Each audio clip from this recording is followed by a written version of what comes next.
Well, good morning. We have come a mighty long way to be here today. In essence, because of the vision of the President and CEO of the NAACP, Mr. Cornell William Brooks. Give him a big hand. And as I like to say, that divine guidance of the NAACP National Board of Directors, we are here today. We've had those that have moved from August 1st, moving throughout the country, beginning in Selma, Alabama, the epicenter of the voting rights fight. Where are those Alabama people? All right, give them all a big hand. So as it's moved from the Edmund Pettus Bridge, we found our way throughout Alabama and into Georgia. Where are my Georgia people? All right, give them a hand. Moving then from Georgia into South Carolina. Let's hear it for South Carolina. Give them a hand. From South Carolina, all those miles into North Carolina. Give them a hand. Maybe we might have a few North Carolina people here, one way or another. From North Carolina, you made your way into Virginia. Let me hear about Virginia. Give them a hand.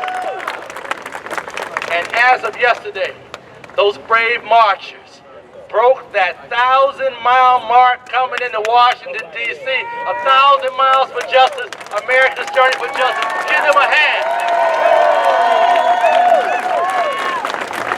But it's all about the problem and the challenges. And that's why we are on Capitol Hill. We moved through the country and we learned better what the problems are. We found out how people are being disenfranchised and can't vote. We found out how there are those that are being attacked by our police officers that need retraining and new policy. We know that our children need an opportunity to get a high quality education so they have a real opportunity in life. Give them a hand. Many issues, many challenges, but they all end here on Capitol Hill. And that's why we had to come. We had to come to Washington because this is where the decisions are made. This is where the laws are passed. This is where the challenges are addressed. But like everything else, we always begin in the spirit of the movement. Last night, we had an interfaith service in which many disciplines, many faith groups and organizations came together under one banner. Because we know wherever our divine inspiration comes from, we know that it brings us together and does not divide us. So we are here today and we've asked our dear friend and contributor throughout this program. Let me just say that as we've reached out to coalition partners, and you only win when you have coalition partners doing this work. Many have joined, and you will hear throughout this demonstration, throughout this rally as we prepare to go to our meetings on Capitol Hill. You'll hear from many of them throughout the way. But one of those that have stood with us from the very beginning, we've been very proud. We've been very proud as the Religious Action Center of Reform Judaism. Under the leadership of Jonah Pesner, give him a hand.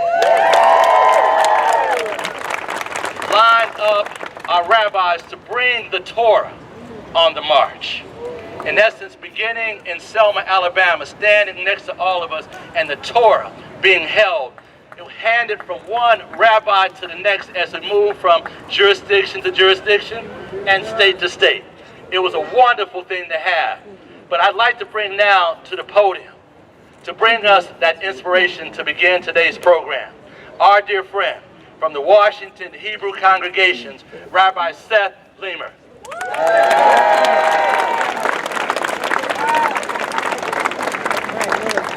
Thank you, Hillary. I would be remiss. It is Chicago Sinai congregation, and they supported us in all of this. Friends, just a few days ago, it seems like hours, our Jewish communities celebrated the New Year. Our greetings are Shana Tova, which don't mean Happy New Year. They mean may you have a good New Year. And we do something particular in our Jewish tradition to prepare for our New Year. We spend 10 days in painful self-reflection, leading up towards our Day of Atonement. And during that time, we say these words as a constant refrain, Al chetche chatati lefanecha, for the sin we have sinned before you, O God. And we say them as a community because not each of us has committed these sins, but somehow we have all let them to happen. We stand here today with the nation's capital behind us because our lives, our jobs, our votes, and our schools matter.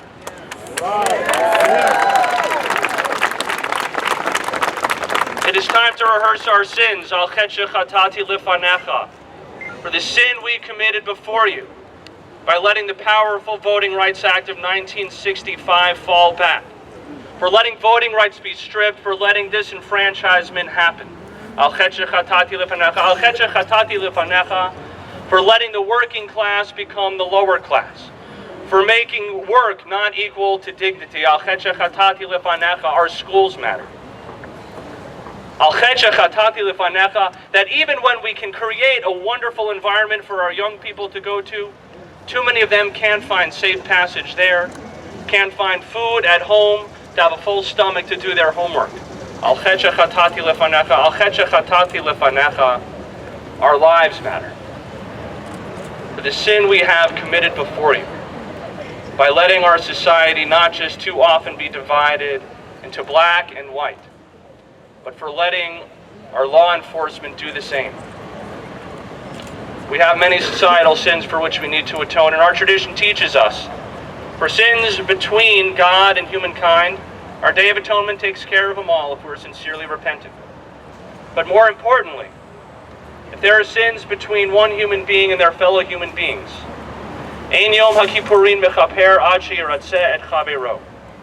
No Yom Kippur, no Day of Atonement, no matter how grand, can make any atonement until each man makes reparation with his fellow.